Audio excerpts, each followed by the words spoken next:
7 de la madrugada. Milenio 3, la nave del misterio radiofónica, como siempre en vivo y en directo, en este verano un tanto curioso, un tanto torcido a nivel climatológico.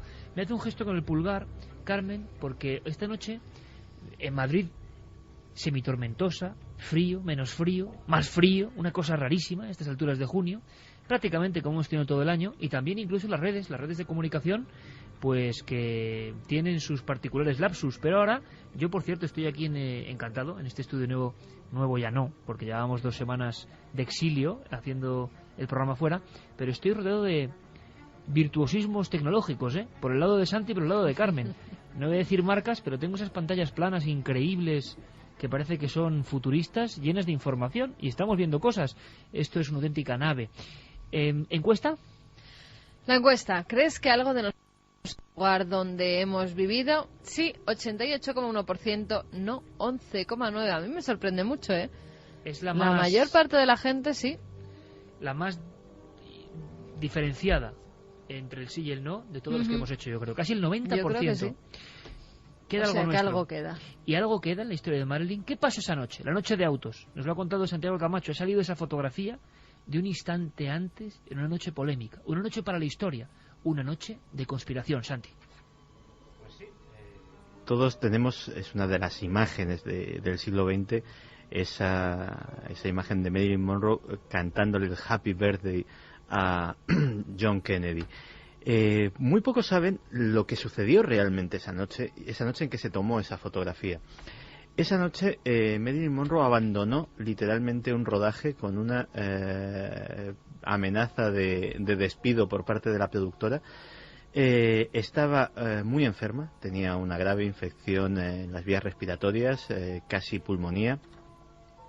Tomó un montón de pastillas de todo tipo, incluidos las anfetaminas que los propios médicos de la productora le facilitaban para que pudiera aguantar los durísimos rodajes, y prácticamente sacando fuerzas de flaqueza porque quería hacer una declaración de amor pública a su adorado presidente, pues tomó esa iniciativa, subió al escenario y, para el delirio de los presentes, pues cantó aquella canción. Luego dicen que se derrumbó literalmente en el camerino, pero que a la media hora volvió otra vez a recuperarse para asistir a la recepción que había en un hotel cercano, con motivo de ese cumpleaños presidencial.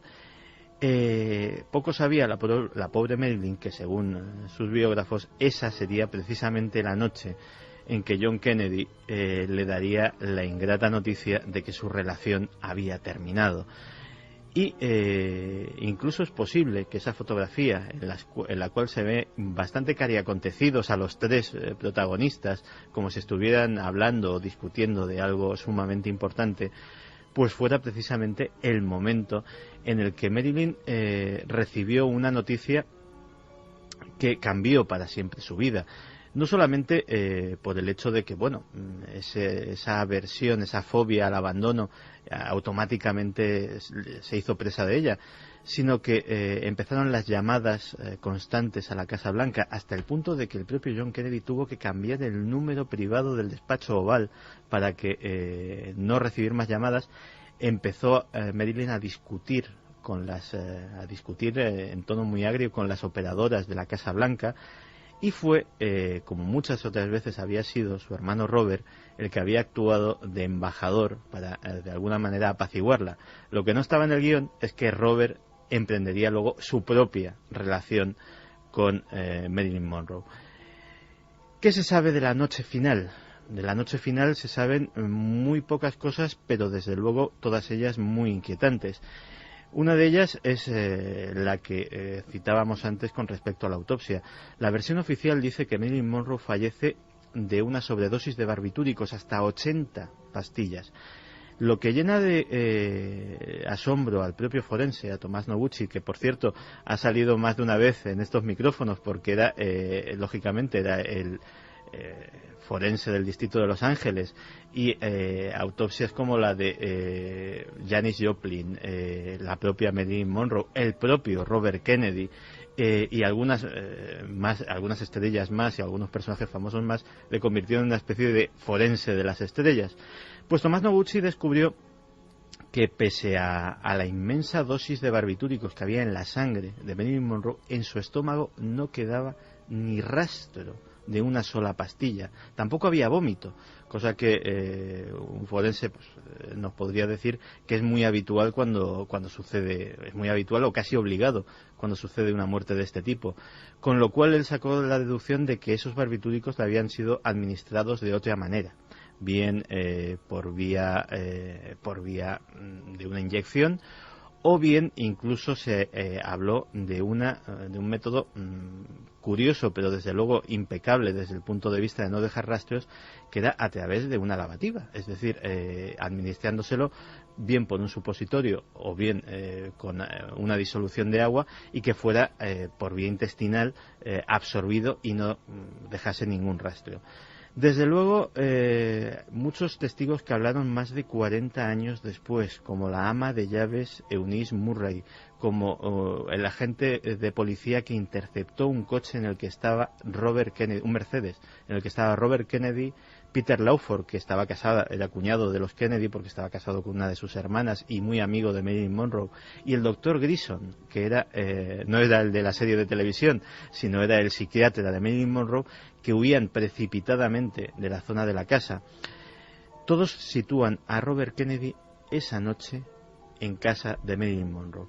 La parte inquietante es que años después, cuando la casa tenía ya otros propietarios, hubo unas reformas, y en esas reformas salió un montón de cables extraños que iban hacia el exterior.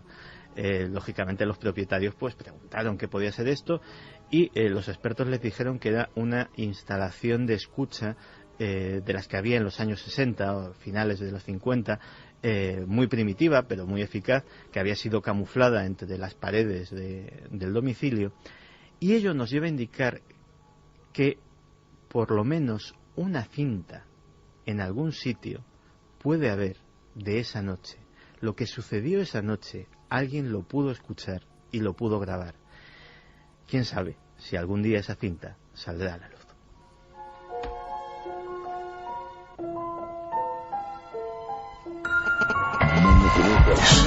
Manda un SMS al 27640. Escribe la palabra milenio, espacio, y lo que nos quieras contar. Comentaristas de Milenio 3. Sabemos que siempre hay alguien al otro lado.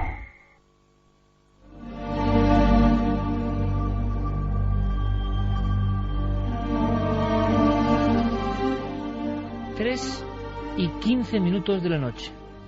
Una cinta que arrojaría desde luego las pruebas definitivas de uno de los grandes casos de conspiración, ensombrecido por la fuerza del caso JFK, pero que está ahí. También es curioso que todas las agencias del mundo hablen de novedades en torno al caso Kennedy, al caso Marilyn, perdón, y luego realmente no haya grandes novedades, pero sí esa fotografía que veía ahora mismo en una de esas pantallas que tiene Santiago Camacho, y que es un instante antes de un momento absolutamente histórico. Por cierto, si tenemos algún oyente adinerado y fanático de Marilyn o de las conspiraciones, la fotografía se va a subastar. No sabemos qué precio alcanzará, bueno, pero... Infórmanos, Santi. Pero se va a subastar. ¿De qué precio alcanza? No hay precio para las recetas que vienen a continuación. Es una historia curiosísima. Recordaréis, amigos de Milenio, que hace 3 o 4 semanas, a sangre, hablábamos de una serie de remedios que en España se tenían para la anemia, para algunas enfermedades pulmonares, y nos dejaba realmente sobrecogidos la historia de una mujer en Levante que parece que de noche recibía las visitas de un médico. Ella se encargaba del servicio de la casa y, con una inyección le extraían sangre para suministrársela a un enfermo, a un tísico que se encontraba casi pared con pared. Esas historias fueron más allá. Los médicos recomendaban no solo sangre, sino otras cosas que hoy nos horrorizarían. Y es curioso, hemos hecho un viaje hacia la farmacopea y hacia las recetas para curar algunas enfermedades. Lo que vais a escuchar no es ficción, es absoluta realidad. Santi tiene algunos datos más. ¿Os imagináis, por ejemplo, tabletas de cocaína para suministrar a niños para curar algunas enfermedades? Opio puro, prácticamente. Casi eso, recomendado, ¿no?, directamente por los galenos. Lo que ahora son drogas o cosas escandalosas, hace apenas 100 años eran algo habitual. ¿Cómo ha cambiado también el mundo de la medicina, el mundo de la salud? ¿Y por qué recomendaban sangre de animales? ¿Os imagináis comer fetos de animales para recuperaros de ciertas enfermedades? Y que sea eso, un facultativo, el que prescriba esa curiosísima y macabra receta.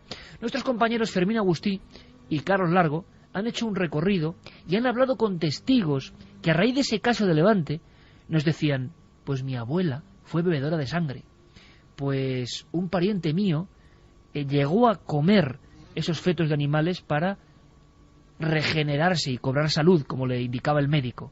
Esto en nuestro país. Esto es un viaje antropológico y farmacológico hacia cosas que nos producen terror. Cómo cambian los conceptos, ¿verdad? Escuchadme atentamente y luego os damos más datos.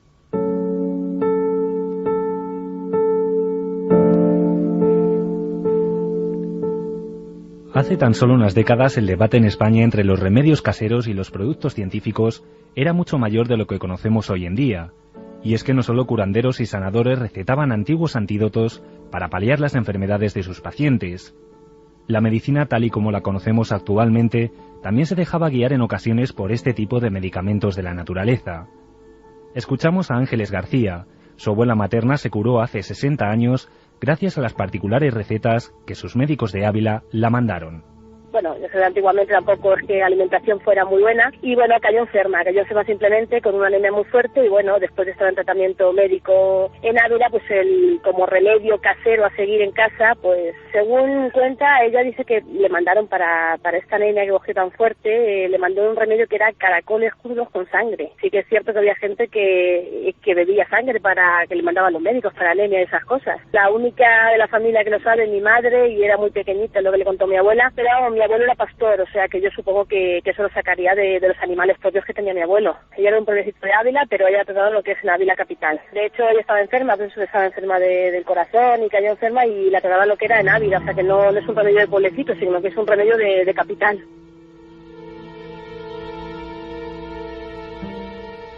Pero Ángeles también ha tenido más experiencias de este tipo en su familia. Sin ir más lejos, su padre, cuando tenía 10 años, fue sanado siguiendo un curioso procedimiento. Pues bueno, él sí que cayó enfermo, le salió una pequeña mancha en el pulmón, parecía había enfermado el corazón, estaba en Madrid.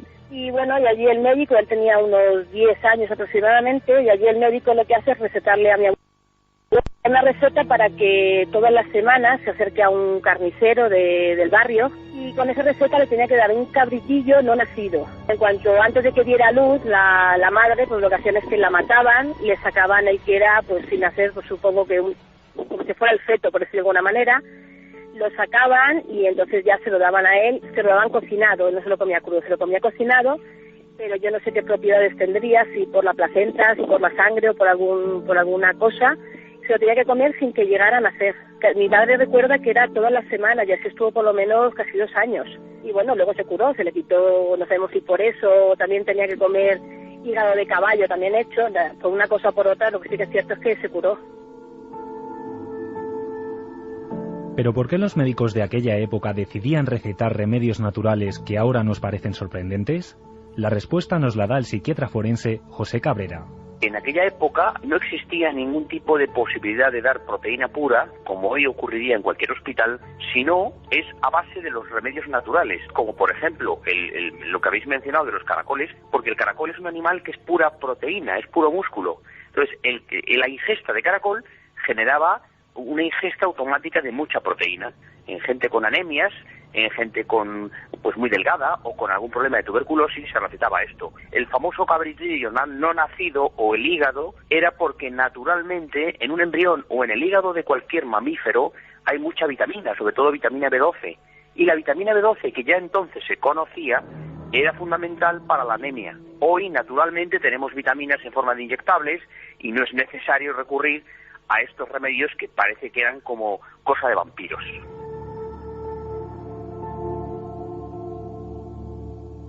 Y es que este tipo de procedimientos fueron muy comunes en todo el mundo hasta después de la Segunda Guerra Mundial, cuando finalmente las farmacéuticas pudieron realizar la síntesis industrial de toda clase de vitaminas. De ahí que años antes, durante el siglo XIX, tal y como nos narra el historiador Javier Coria, se comercializara una gran variedad de drogas y otros productos como medicamentos. Una serie de productos que se vendían libremente en las farmacias y que se vendían pues casi como medicamentos milagrosos. Estamos hablando, por ejemplo, de la morfina, que se descubrió en 1803, la cocaína, que se descubrió en 1860, o incluso la heroína, que se descubrió en 1898. Esto es curioso porque la heroína, por ejemplo, se vendía como sustituto de la morfina, y en la propaganda se vendía incluso contra la tos en los niños. Muchos de estos productos tenían una dosis especial para niños. Y después estaba el opio, que ya era más conocido de más antiguo. Angelo Mariani pues se hizo multimillonario con un vino tónico que lo inventó él y que tenía 6 gramos de hoja de coca por onza, además era coca del Perú. Y bueno, se hizo ese vino tónico, se hizo muy popular entre los artistas, que incluso llegaron a pintar carteles publicitarios anunciando lo que era el vino Mariani.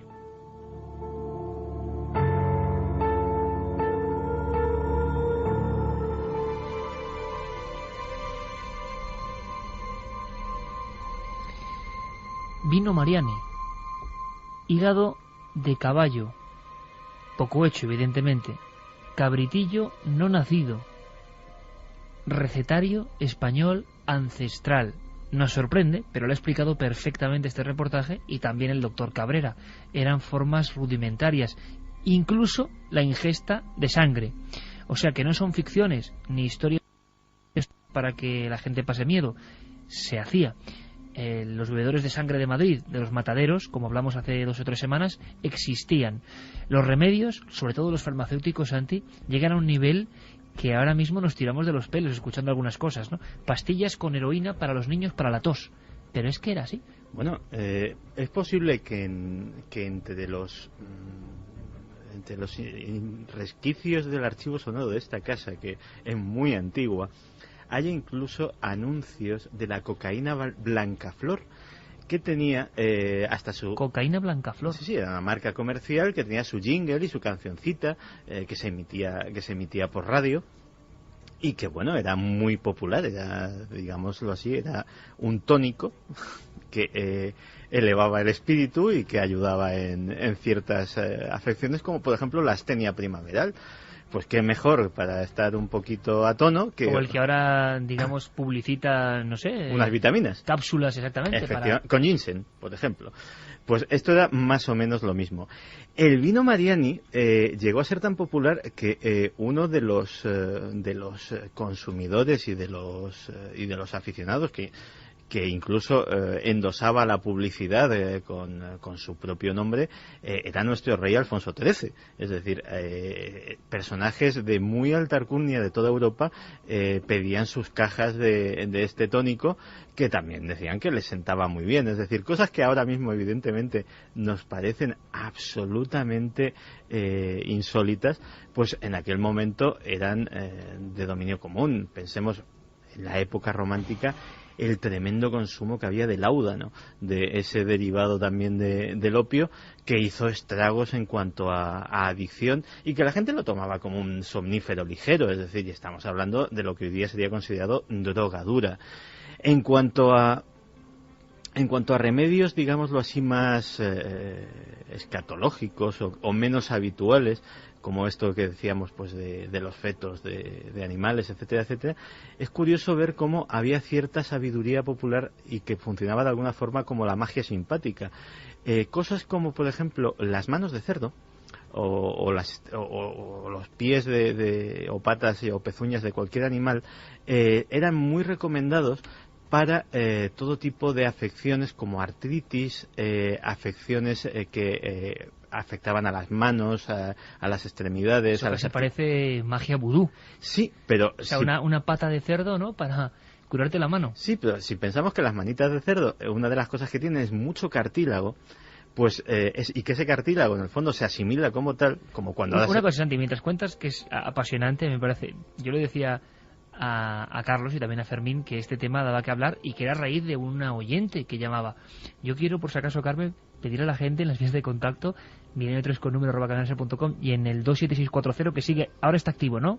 Sí, pues sí, a ver, es que están mandando cosas muy... están mandando cosas, sí, me encanta. O sea, pero España ancestral, ¿sí? Sí, dime alguna, a ver, así a voleo. Caldo de perro. No, caldo de perro, ¿cómo van a hacer caldo de perro? ¿En serio? Que sí. Pero bueno, algunos inventan, yo creo que algunos inventan. Javi desde Murcia nos lo decía, que su abuela materna le dio caldo de un perro cocido a su tío cuando era pequeño para la anemia porque estaba famélico. Bueno, mira, yo voy a hacer el terrible y ancestral y atávico recetario español para las dolencias. Caldo de perro, cabritillo no nacido, hígado... Santi, incorpora. Manitas de cerdo. Manitas de cerdo, que bueno, esas, según cómo se hagan... Bueno, efectivamente. Hoy en día. Pero fíjate lo que es la sabiduría popular. popular. Si lo piensas, no deja de ser algo un poco extraño, ¿no? Sí, ahora, para cerdo. cualquier afección de la... Los naturópatas lo primero que te dicen es cartílago de tiburón. En el fondo, como no había tiburones disponibles en aquella época, una forma de consumir cartílago era esa. Pues había cosas incluso tan insólitas como que, por ejemplo, en los campos de batalla de Flandes, etcétera, etcétera, no había otra cosa para cortar, y que nos puede parecer absolutamente antihigiénico, pero funcionaba, no había otra cosa para cortar una hemorragia de una estocada mismamente que tierra, o sea, la misma tierra del campo de batalla, aplicársela, que Dios sabe qué bacterias... que morían apuñados por la infección posterior. Bueno, pues el caso es que funcionaban y se salvaron muchas vidas. Pensemos que un campo de batalla era algo terrorífico y que, por ejemplo, algo tan común como el agua oxigenada. El agua oxigenada de la que disfrutamos todos y que es algo habitual en cada casa, empezó siendo tecnología militar. Es decir, fue algo desarrollado por los ejércitos porque necesitaban un antiséptico que fuera fácil de transportar, fácil de almacenar, fácil de producir, barato y sobre todo que evitase una cosa que estaba haciendo estragos en los campos de batalla, que era la gangrena. El agua oxigenada aplicada sobre las heridas gangrenosas obraba milagros en aquel momento y salvó muchísimas vidas. Y luego cosas extrañas que se pusieron muy de moda en su día, qué decir del polvo de momia. El polvo de momia egipcia. De momia. Bueno, he oído el polvo de cuerno de rinoceronte en algunas tribus. El también. de momia también. Si hubo una absoluta profanación de Egipto entero y se quedó prácticamente sin momias, no fue para colgarlas en museos, ni fue para comérselas, para pulverizarlas.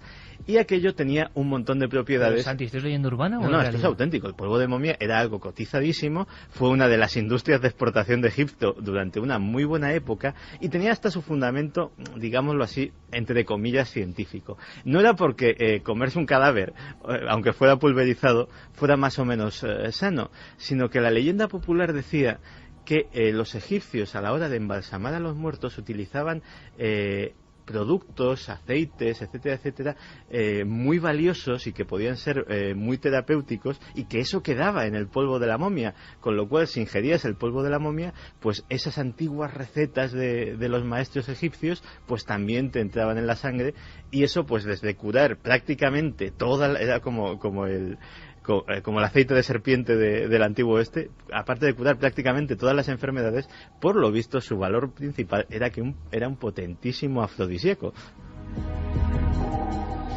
Acabo de ver a Santi de otra forma. Allí con el piano de fondo, la oscuridad, lo veía como un arguiñano de las sombras. Ahora mismo, con su recetario, polvo de momia.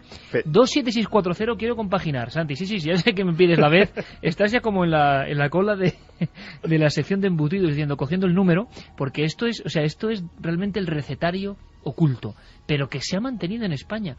Y yo quiero que nos hagáis llegar. Vamos a repetir las las vías de contacto, Iker, porque muchos nos escriben hígado, pero hígado se sigue comiendo hoy en día. Hombre, el hígado frito, pues depende, si está muy fino, pues puede estar muy bien, ¿no? Pero claro. Y crudo, para cosas como la anemia, etcétera, etcétera, también se recomendaba. Higadito crudo. Sí, señor. ¿No había también que mezclar el hígado con leche? Hígado crudo con leche. Algo de eso había. Se batía, sí, hombre, sí, claro. ¿En serio? Se batía y se bebía. Hígado crudo con leche. Sí. Hígado crudo con leche, es verdad. Pero bueno, esas cosas no son antiguas. En 2005... Yema de huevo con leche, sí. Pero eso es para la garganta y y para... hígado crudo con leche. Hígado crudo Por favor, que mezclado con alguien nos leche y saque de... batido. De contacto 27640, palabra clave milenio, espacio, vuestros mensajes, milenio3 con número @cadenaser.com y www.cadenaser.com. Las recetas del misterio, a ver. O lo ¿qué que había para la escuchasteis a anemia? vuestros abuelos. Santi. Aquí ya hemos llegado al punto álgido, que es el pene de ciervo. No te me rías, que es auténtico. Pues hoy en día difícil. Pene de ciervo. Pero no te estoy hablando de la antigüedad. 2005. El Comité Olímpico Chino prohíbe el pene de ciervo a todos sus atletas porque puede dar positivo en los controles de doping.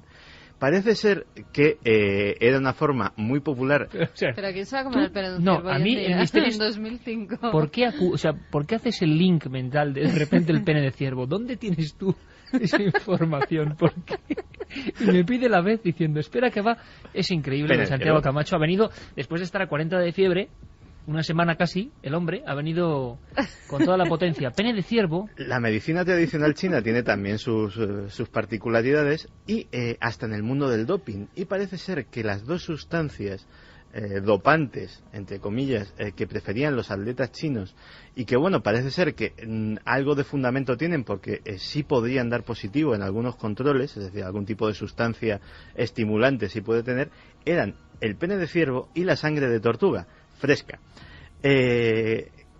Estas dos sustancias, ya te digo, en 2005 el Comité Olímpico Chino mandó una circular a todas las federaciones. Bueno, pero tema oriental, Santi. Sí. Eso en el fondo dices, bueno, tiene algo de exótico, es muy lejano, pero en España, yo por favor, que alguien me saque de dudas, eso de la leche con el hígado, yo no me lo puedo creer, o sea, no cabe en mis pesadillas. Yo creo que ahí, Carmen, el subconsciente te ha jugado una mala pasada, porque tú no te Eso gusta el no- hígado ni te gusta la leche, y has juntado ambos términos, porque si no es imposible crear eso. Que no, que eso Bueno, yo lo he leído en ¿Qué algún nos tratado. dicen? ¿Qué nos dicen? Te lo digo de verdad. Y ya sé que no me gusta ninguna de las dos cosas, pero vamos. A ver. Lo he leído y por eso precisamente se me quedó. Nos dicen desde Gran Canarias, María Dolores, que su madre tomó agua de cucarachas para la pulmonía. ¿Agua de cucarachas qué significa? Pues me imagino que... Porque luego igual es una planta o algo, ¿no? Pues a mí no no tiene pinta, ¿eh? de eso era la Las cosas planta. como son. Parecen cucarachitas metidas en agua, muertitas, unos días y Bueno, luego beberse esa agüita, ¿no? El uso de insectos para determinadas cosas también ha estado muy extendido. No sé por qué, siempre me voy al mismo sitio, pero el afrodisíaco por excelencia en Europa durante siglos ha sido la cantárida. Los que es- afrodisíacos lo tienes controlado, por lo que Vamos, la cantárida, que es que de hecho es la famosa mosca española, Spanish fly, que le llaman por ahí, es un insecto, una especie de escarabajito, que se pulveriza y era muy popular en Casanova, la utilizaba sin ir más lejos, era muy popular entre los amantes, espolvorear en la bebida o en la comida de la mujer a seducir una cantidad de esto. La verdad es que también tiene su fundamento científico, porque lo que provocaba ese polvo de cantárida era una sensación urticante y sobre todo una irritación de las mucosas. Lógicamente empezaba a sentir un calorcillo en según qué zonas de su cuerpo que era fácilmente confundible con una excitación natural y ese polvo de cantárida sí tenía como afrodisíaco, como estimulante su cierta... Y el mundo de los afrodisíacos, que no es farmacopea realmente, pero que hizo que algunas especies de rinocerontes estuvieran a punto de la extinción por perseguir su cuerno, precisamente. ¿Qué más nos dice la gente? Me interesa mucho lo español. Y por favor, sacadme de dudas. Leche con hígado crudo. Carlos, ¿puede ser o no puede ser? No lo habéis oído jamás, ¿no? No lo sabéis. Carlos, ¿tú lo has oído alguna vez? Leche con... No, me dicen que no. Fermín seguro que sí. Fermín sabe y igual O sea, hasta lo ha tomado. Dice que tampoco. Es más raro leche con hígado que pene de ciervo. Es que no me digáis, vamos. Leche y hígado es más normal. A mí me daban entre los 14 y 17 años vino dulce, quina con yema de huevo y luego para desayunar el médico me mandó fumar un cigarro y una copa de coñac. El médico le mandó fumar un cigarro en ayunas. Sí, y con una copita de coñac, le Bueno, iba a sentar genial. A lo español.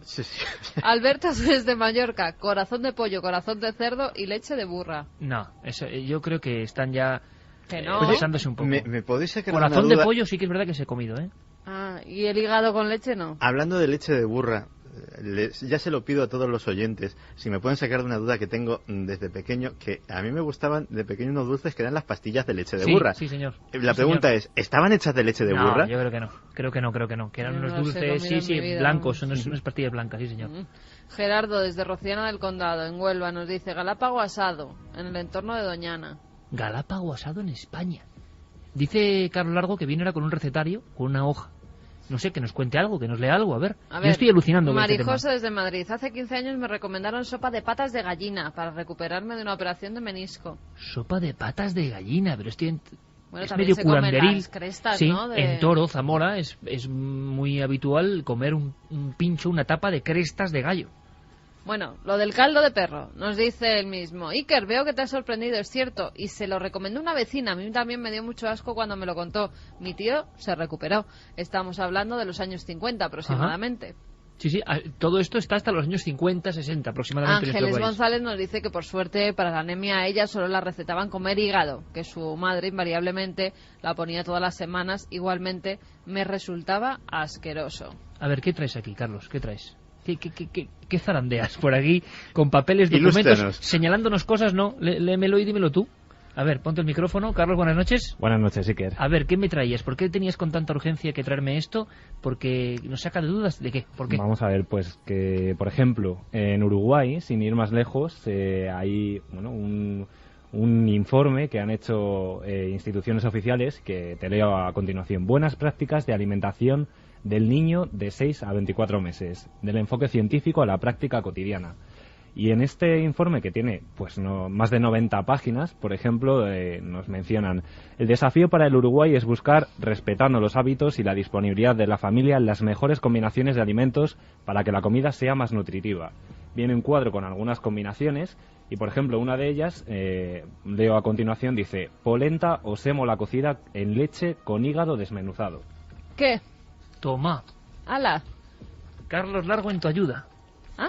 Acaba de descifrar el amigo la historia. Manía de no hacerme caso. Trigo en baño de leche leche con hígado. Y dice la receta real que se toma sobre todo en Uruguay: 370 gramos de trigo, 8 hígados de pollo, leche evaporada, papa amarilla, cebolla pequeña, queso fresco y un ají amarillo. Gracias, Carlos. Sí, hay que decirlo. Gracias por encontrar la receta. Lo encontró.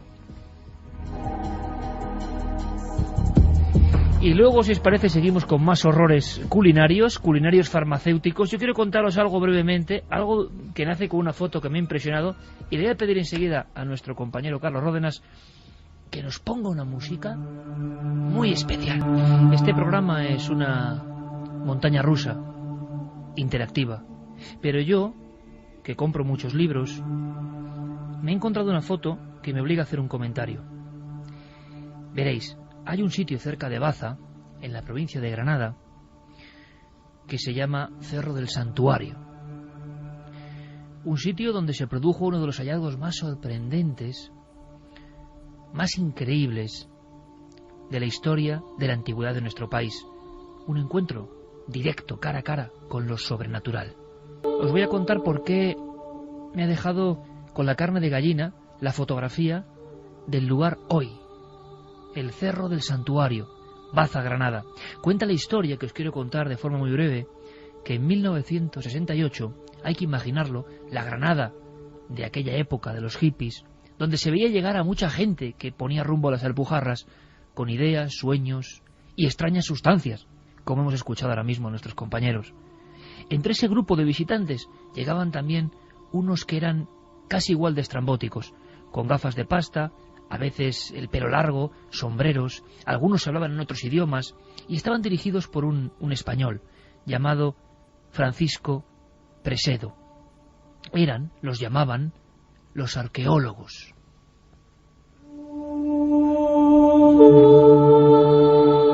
Y buscaban algo. Ese grupo heterogéneo de personas buscaba algo en un cerro desolado que nunca había interesado a nadie, en una especie de montículo, el Cerro del Santuario. Estuvieron allí 3 años, todos los veranos. Cavaban, luego bajaban al pueblo, tomaban sus copas en el bar y discutían sobre la existencia, las pistas de algo que estaba a punto de emerger, algo que haría a Baza famosa en el mundo entero. Pasaron 3 años, muchos de aquellos hippies se marcharon, e incluso muchos de los arqueólogos desertaron después de tanto tiempo, a 40 grados a la sombra, martilleando la tierra, una tierra blanca que parecía yeso, sin encontrar apenas nada. Tan solo restos de algunos animales que ya no existían y que parecían pequeñas piezas de un puzzle que nunca se iba a completar. Pero el 20 de julio, amigos, el 20 de julio de 1971, casi a 43 grados, algo ocurre. Son las 10 de la mañana. Llevan 3 días en un túmulo concreto. Lo han llamado Sepultura 155. Arcilla compacta. Excavaron un poco y vieron que de la arcilla surgía una cara prodigiosa, una cara que en un principio parecía la cara de un fantasma de tierra, una cara de mujer. Era la dama de Baza. 1971. El arqueólogo Presedo, que había seguido a pesar de que todos le indicaban que allí no había prácticamente nada, estaba convencido. Después de más de 140 sepulturas violadas, donde nadie había dejado nada, donde los guaqueros españoles, los piratas de tumbas habían arrasado con todo, parece que había una intacta. Y esa era una mujer fantasmal, una mujer que era en sí mismo un retrato del viaje al mundo de los... Una mujer que miraba de frente rodeada de barro, una mujer cuya foto que acabo de ver impresiona, todavía sin restaurar, una especie de aparición terrible, con una sonrisa que sin duda es la sonrisa de los muertos, los que están en el más allá y nos observan desde otro lado. Sufrieron un electroshock, sufrieron una especie de sacudida tremenda. Nadie sabía qué hacer. Esa mujer a tamaño real tenía un trono, estaba sentada en una sala específica para ella. A un lado había vasijas con extraños grabados y dibujos, incluso armas de hierro, la edad del hierro. Había pasado tanto tiempo en esa sepultura que el hierro prácticamente se había pulverizado, pero ella no. Era una figura de yeso, con policromía, con los mismos colores que tuvo cuando cubrió el cuerpo de una mujer joven. Dentro de esa máscara de yeso, de esa mirada de pupilas vacías hacia el más allá, estaban los trozos de cráneo, las clavículas, los dientes de una mujer joven. El grupo no sabía ni qué hacer. Era un terreno yermo, un terreno donde casi nadie pasaba nunca. Y allí estaba, con unos pendientes cuadrados, con unos rodetes, con unos collares, incluso con auténticas joyas. La dama de Baza tenía en su mano izquierda, sentada en su trono, con unas zapatillas rojas, y repito, a tamaño natural, imaginaos la impresión, un pájaro en su mano.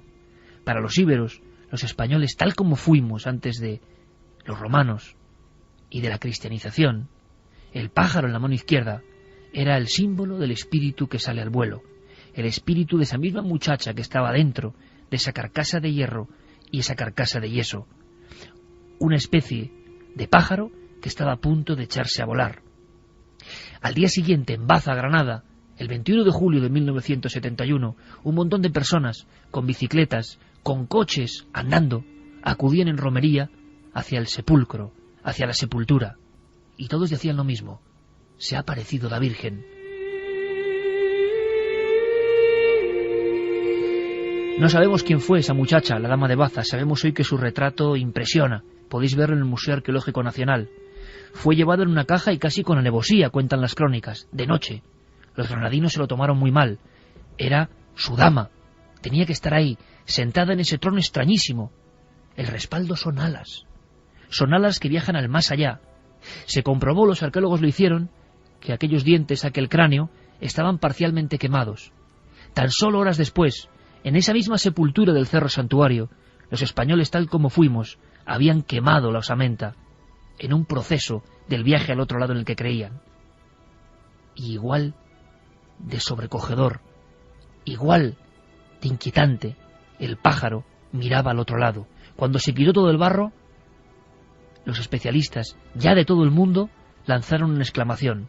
Aquello era prodigioso, incluso superior a la famosa Dama de Elche. Pero luego llegó el olvido, un olvido injusto, como siempre suele ocurrir con una cultura que no hemos entendido bien.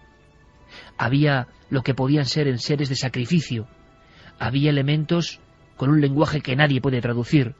Había un peinado extraño, y sobre todo una expresión que hoy si nos acercamos tampoco sabemos entender.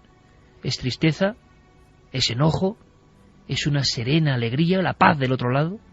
La Dama de Baza no deja indiferente a nadie. Quien se pone ante ella siente algo que es lo mismo que sintieron aquellas personas que enterraron a una joven en el sepulcro 155 en un monte de Granada hace 24 siglos. Y 24 siglos después, cuando ya no quedan los arqueólogos, cuando muchos murieron, cuando ya no se recuerda aquel instante increíble en que un martillo troceó una pared y apareció una cara del otro lado del mundo, cuando todos aquellos se marcharon, llegó la carretera, el olvido, los tiempos modernos. Y yo hoy, esta misma noche, 2400 años después del vuelo de esa mujer pájaro al más allá, he encontrado una foto. Es la foto del Cerro del Santuario. Ya no es la foto del fotógrafo local Caparrós, que decía que estaba viendo la imagen de un auténtico fantasma de hierro, carne y barro. La imagen de la dama más impresionante que hemos tenido en la cultura íbera. No, ya no es esa foto. La foto es el Cerro del Santuario y cientos de bolsas de basura, cientos de botellas, cientos de excrementos humanos, cientos de verjas, de ruedas, de llantas de vehículos perdidos, un auténtico vertedero.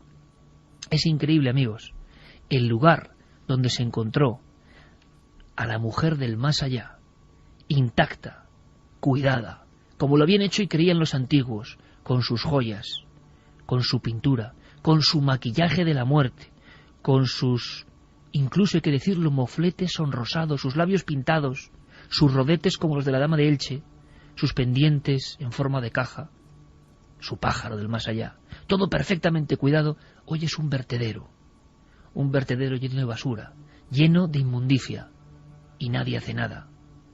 La sepultura del Cerro del Santuario. Así cuidamos los lugares donde se forjó nuestra propia historia.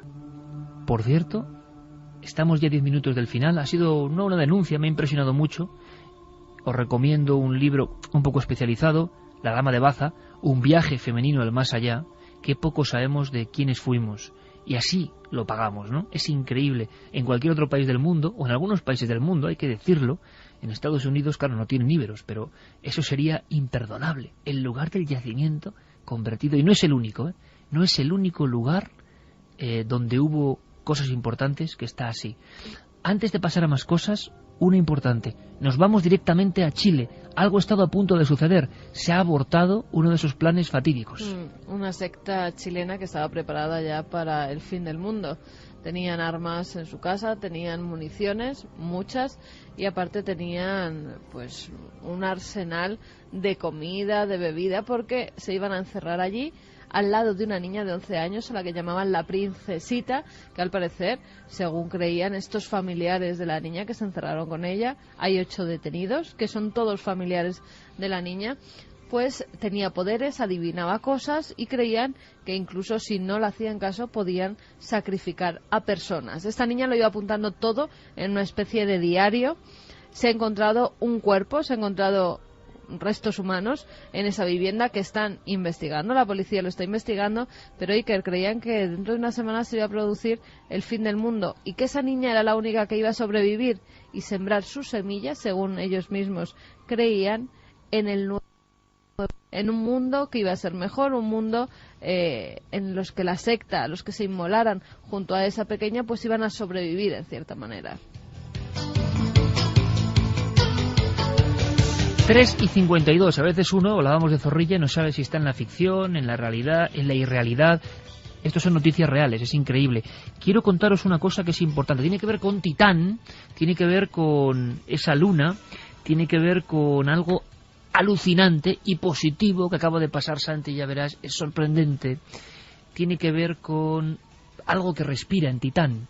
Nos lo cuenta José Manuel Nieves, director de ciencia del diario ABC y gran amigo y corresponsal científico de este programa, porque seguimos buscando, no cejamos, seguimos constantemente intentando encontrar vida en el espacio exterior. Y esto es una vida pero distinta. Más que la vida, estamos viendo que algo debe respirar algo, y ese algo se está agotando, o está haciendo, pues, digámoslo así, acto de su presencia. En Titán ya se ha apuntado muchas veces esta luna como un lugar donde pueden ocurrir cosas, pero que sea un científico, un corresponsal científico el que nos lo cuente y nos lo explique. Hallazgo sorprendente. Algunos hablan del hallazgo del siglo XXI, a nivel de exobiología, de pistas de si hay alguien más allá que nos espera o nos aguarda. Ahora, parece que es alguien muy diferente de lo que entendemos por forma humanoide o ser humano. Escuchamos a José Manuel Nieves. Bueno, pues yo creo que es una gran noticia, una noticia muy esperanzadora. Antes o después ya sabemos que vamos a encontrar vida fuera de la Tierra, y esta podría ser la prueba hasta ahora más fiable de que realmente puede existir esta forma de vida extraterrestre. Una forma de vida muy extraña comparada con la nuestra, desde luego, porque no sería basada en el agua, sino en el metano, que es el único líquido que se puede mantener en estado líquido en Titán, que en Titán tenemos 180 grados bajo cero y el agua que hay ahí está absolutamente congelada, con lo cual cualquier forma de vida que pudiera haber allí, el único líquido que tiene a mano es ese, ¿no? Estos dos estudios científicos diferentes demuestran que la ausencia de determinados elementos químicos en la superficie de Titán solamente se podrían explicar si algún organismo los estuviera consumiendo. Se trata de hidrógeno, que es muy abundante en la atmósfera, pero que en la superficie no, de forma inexplicable, que podría estar siendo respirado, y se trata de otro gas que se llama acetileno, que es muy energético y que podría estar siendo consumido como alimento. Se da el caso que precisamente esto, el consumir hidrógeno para respirar y el consumir acetileno como fuente primaria de energía, son las dos condiciones que los científicos otorgan a una hipotética forma de vida basada en el metano. Muy poquitos días ha perdido a su mayor amiga, la llamaba su hijita, que se llamaba Pizquita, una perrita que ha tenido que enterrar pues en el jardín de su casa. Toda la gente que lo está pasando mal ahora mismo, ¿no? Pues sí, y a los estudiantes que ahora tienen exámenes y que nos están oyendo, no sé si muy atentos o no a los libros, pero bueno, que les hacemos mucha compañía. Pues Zorrilla, Disangro, Marilyn, La Dama de Baza, Recetario Español, Hígados, cucarachas. En fin, y mañana, si estáis con nosotros, un poquito más allá de las 12, mañana un poco antes nos han dicho, Machu Picchu, entre otras muchas cosas, y el proyecto Lebesborn con Santiago Camacho. Santi, buena semana, compañero. Buena semana. Buena semana, Carmen. Hasta mañana. Buena semana a todos, chicos. Son las 2:07, y vamos a ver si nuestros compañeros Fermín Agustí y Carlos Largo tienen preparada la conexión y el sonido que yo quería escuchar. Porque el sonido que yo quería escuchar es uno muy especial, uno que está sonando en vivo en un lugar, como decíamos antes, a cielo abierto, en plena noche. Yo no sé con qué temperatura, en un lugar mágico, en un lugar ancestral, de tradición. Es un camposanto, es un cementerio, y todo tiene un porqué. Quizá en mitad de ese cementerio hay una chica de pelo largo, vestida de riguroso luto, y que tiene un instrumento en sus manos. Vamos a ver si es posible la conexión. Vamos a escuchar ese cementerio.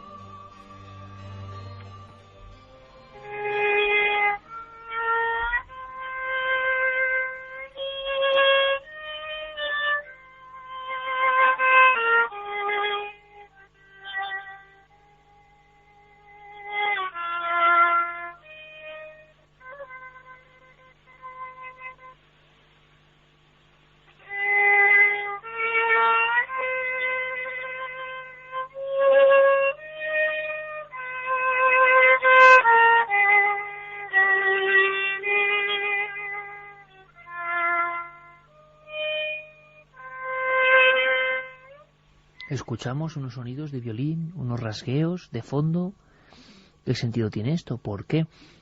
Bueno, pues están ocurriendo ciertas cosas, según por lo menos justifica toda una especie como de tradición moderna que se ha ido agolpando bajo un concepto que muchos todavía no entendemos porque no nos hemos metido en ello.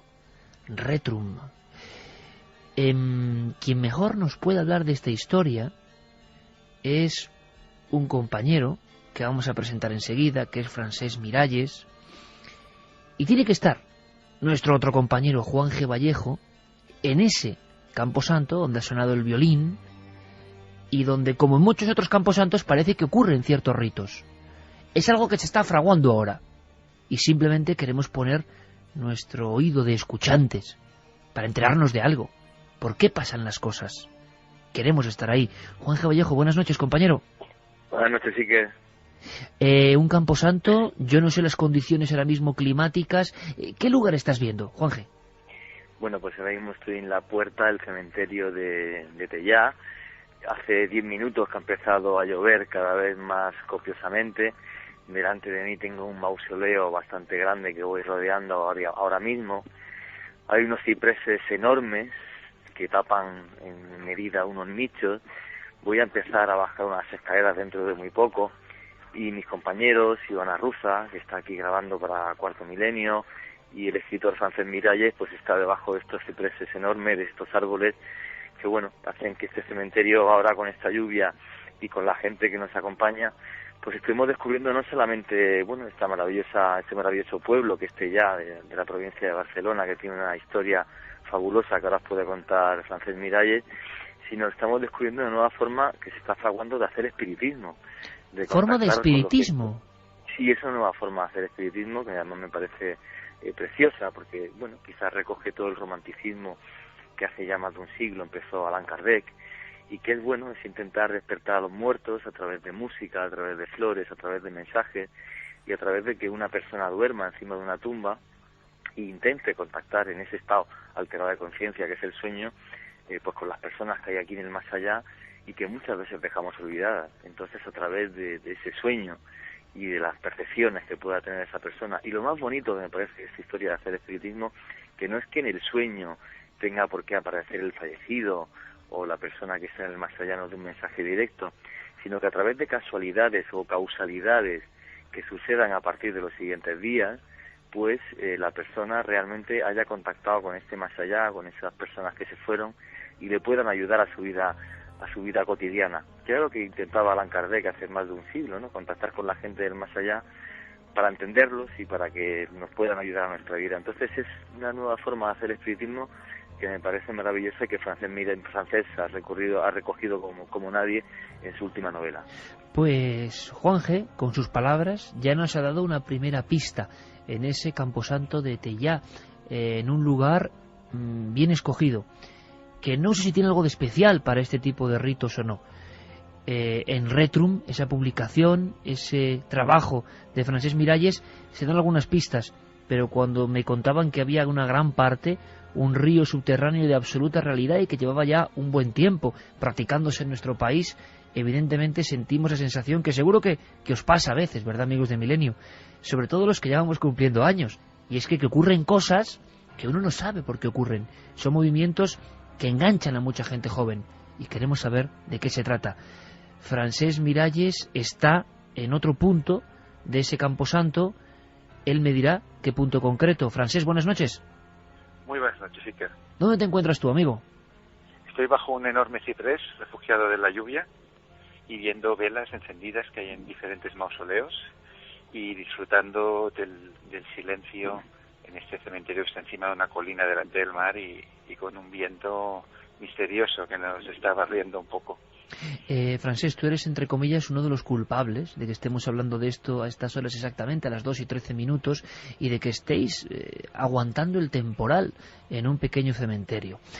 Retrum, has llamado a tu último trabajo, que sorteamos precisamente esta noche, pero comentabas que es un fenómeno que tiene que ver sobre todo con los jóvenes, quizá me equivoco, no lo sé, sácame de dudas, y con un nuevo tipo de ritos. Cuéntanos, primeros titulares, Francesc. Sí, a ver, Retrum, que está narrado de forma novelada, es una novela juvenil, pero que responde a un fenómeno que se ha observado en los últimos años y que ahora va más, que es que hay muchos jóvenes, sobre todo adolescentes, que saltan las tapias de cementerios para dormir dentro de cementerios. Entonces yo empecé a investigar, a entrevistar jóvenes dentro de las tribus de góticos, que tienen muchas subdivisiones. Hay las chicas emo, los diferentes formas de siniestros, de góticos, de afterpunk, de neorrománticos. Esto es algo que viene ya de principios de los 80, pero que está teniendo un nuevo despertar ahora. Entonces muchos de estos jóvenes se reúnen en cementerios y han desarrollado sus propios rituales. Entonces uno de los rituales es el ritual de la palidez, que es que se maquillan la cara de blanco y se pintan los labios de color violeta, morado, de alguna manera, porque el morado es un color asociado también con los muertos, y dentro de este proceso de hermanarse con los muertos. ¿Y esto en qué consiste? Pues consiste que en lugar de darle la espalda a la muerte, que es lo que hace un poco nuestra sociedad, que asistimos a los funerales y luego ya nunca más queremos pasar por aquí, pues acercarnos un poco más a lo que sería la tradición inglesa, ¿no? De que los cementerios están integrados dentro de los pueblos, que no hay muros entre los muertos y los vivos, y acudir a un cementerio para encontrarnos con nuestra historia, con nuestros ancestros, e incluso hay un ritual para cuando se elige un muerto que creemos que puede ser importante en nuestra vida, por la sabiduría, por lo que supo, por lo que vivió. Hay todo un ritual de hermanamiento que consiste en dormir encima de la losa o al lado de la lápida de este muerto. Incluso se le puede escribir una pregunta que se clava debajo de una flor de color violeta, y a la mañana siguiente, pues este muerto, este difunto, esta personalidad de la cual algo queda también de su energía en este sitio, encontrará la manera de contestar.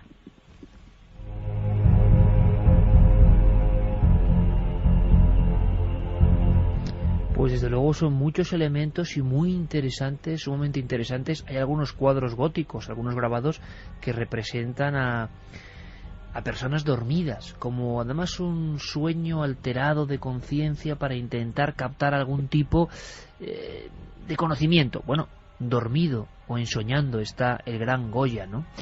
Aunque sea sobre su reclinatorio y las figuras de la noche le van rodeando en el famoso capricho del sueño de la razón, produce monstruos. Se busca el sueño de la razón, se busca acudir a lo onírico para conectar con algo.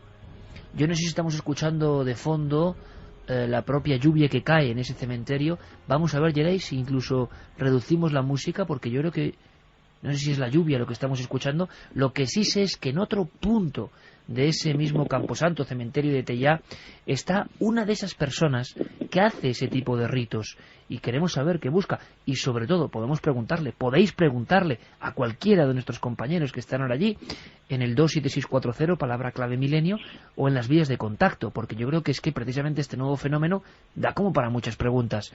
Él es Albert Ortiz. Albert, buenas noches, amigo. Buenas noches. Albert, ¿tú dónde te encuentras? Pues estoy justo en el centro del cementerio, debajo de la lluvia. Debajo de la lluvia. Vamos a ver, ¿has hecho alguno de estos ritos que hablaba Francesc? ¿Tú lo has llegado a poner en práctica? Efectivamente. ¿Cuál es el rito que a ti te parece más importante, más interesante, que crees que la gente debe conocer? Yo creo que lo más importante es el hecho de la posibilidad de tener contacto con un mundo bastante desconocido para la gente normal. La gente normal generalmente cuando nos morimos se olvida de nosotros. Hay un miedo absoluto a la muerte, y no un miedo, sino un rechazo desde tiempo inmemorial de no pasar incluso por delante de camposantos. Y vosotros, sin embargo, con estos ritos, yo no sé si os hacéis amigos de los cementerios y de lo que significa de alguna forma la muerte o el otro lado. Bueno, yo no sé si has estado tú alguna vez en un cementerio por la noche. Sí, sí. Evidentemente. Pues es uno de los lugares más tranquilos que existe en la Tierra. El silencio reina. Y aquí, bueno, puedes llegar a contactar muy bien contigo mismo. Interesante reflexión esa de contactar contigo mismo. ¿Por qué? Porque el entorno te permite profundizar en los propios pensamientos, en las sensaciones. Quizá no se busca lo que todo el mundo ve en lo siniestro de un cementerio, ¿no? El contacto con otra cosa, con otra realidad, con una aparición, en la visión un poco romántica, ¿no? Sino quizá un lugar para de verdad penetrar en uno mismo. Exactamente. Además de la posibilidad de tener ese contacto extrasensorial, un poquito, ¿no? Albert, ¿tú has llegado a hacer ese rito que parece que viene muy de antiguo y que se ha recuperado ahora en estos momentos, de dormir encima de la tumba de alguna persona importante o que sea importante para ti? Para mí, sí. ¿Y qué ocurrió? Bueno, en ese caso era un momento de mi vida que necesitaba tomar una decisión importante, y básicamente pedí consejo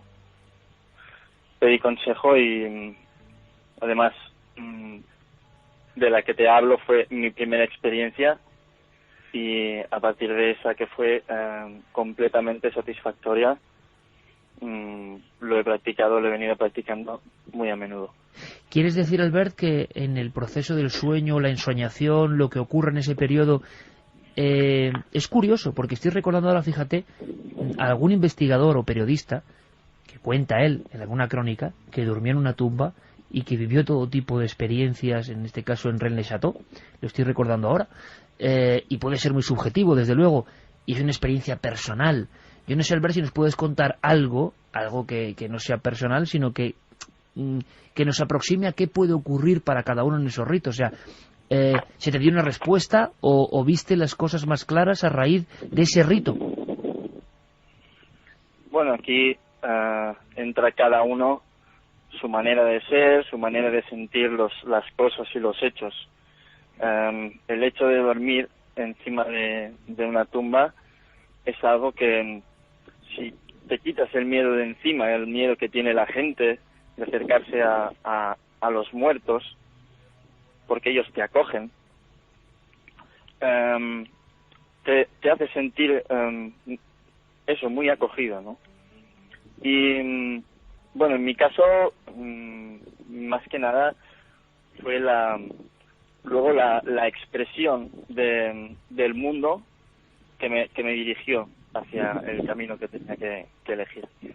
¿Alguna vez, Albert, tuviste que enfrentarte a los miedos más normales, como tú mismo has definido?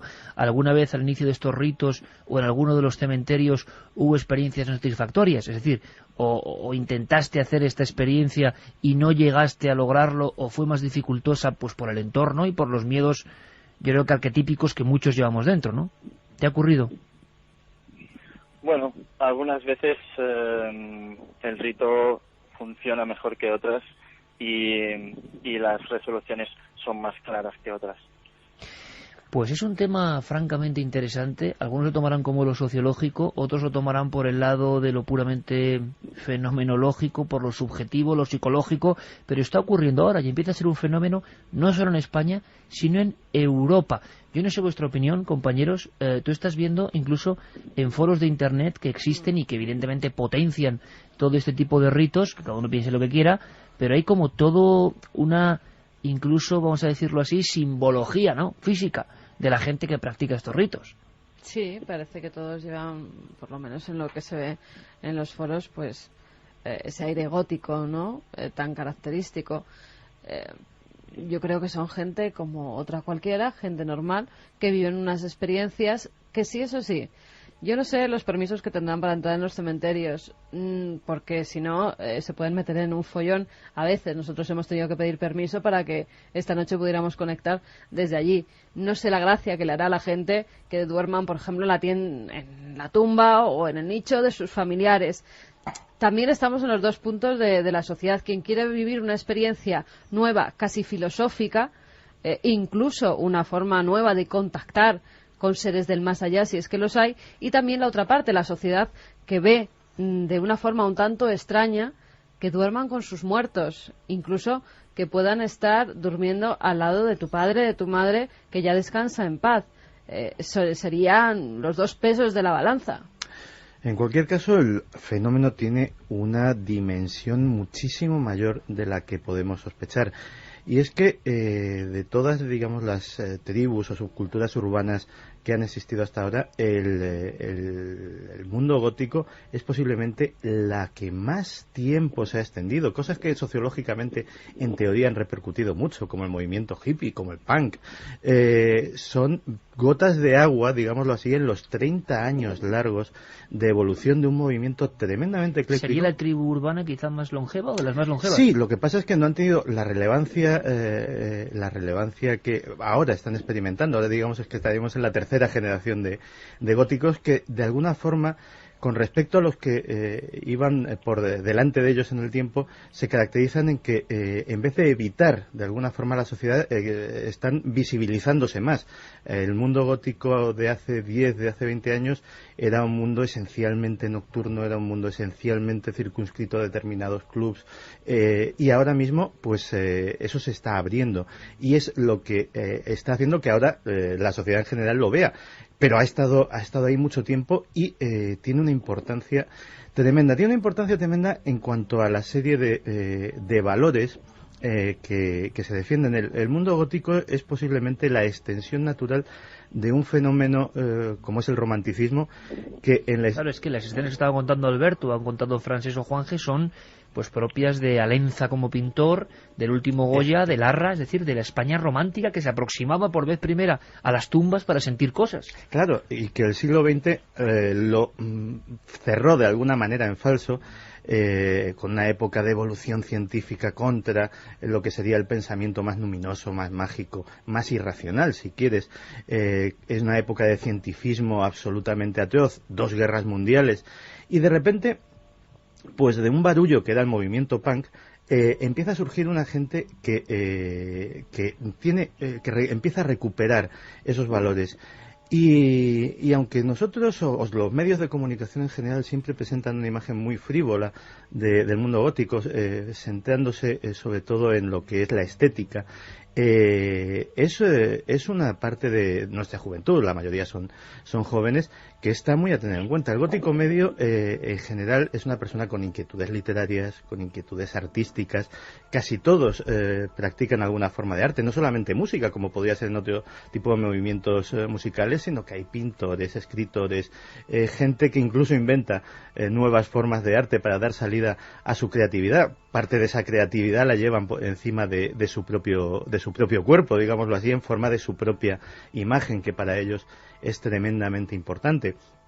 Y luego, al ser un movimiento que valora muchísimo la individualidad, son tremendamente individualistas, hay una cantidad de matrices que no los puedes englobar a todos en el mismo saco. Como muy bien decía Francesc, las subespecies, digámoslo así, son absolutamente variadas. Podríamos citar, sin esforzarnos mucho, 10, 15, posiblemente más tipologías, pero prácticamente además yo creo que cada gótico tiene un mundo interior diferente, tiene una individualidad propia que hace que este movimiento, que ahora precisamente empieza a abrirse a la sociedad, posiblemente tenga un potencial como generador de una nueva cultura absolutamente insospechado, y que yo creo que dará mucho que hablar en los próximos 10 años.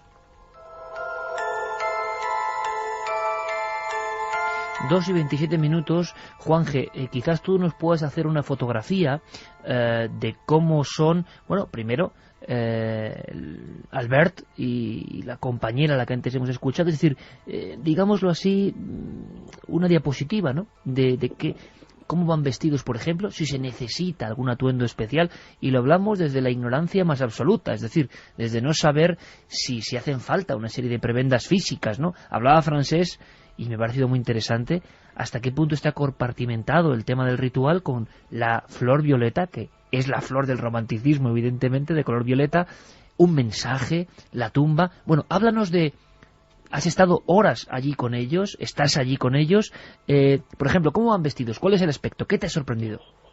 Bueno, pues el aspecto, como comentaba Santiago, pues es pues un aspecto gótico tirando a lo fúnebre, en el sentido de que van vestidos de negro. En el caso de Estelle, por ejemplo, pues lleva una falda larga, un vestido precioso, muy tirando hacia ese romanticismo del siglo XVIII que se nos olvidó hace mucho tiempo.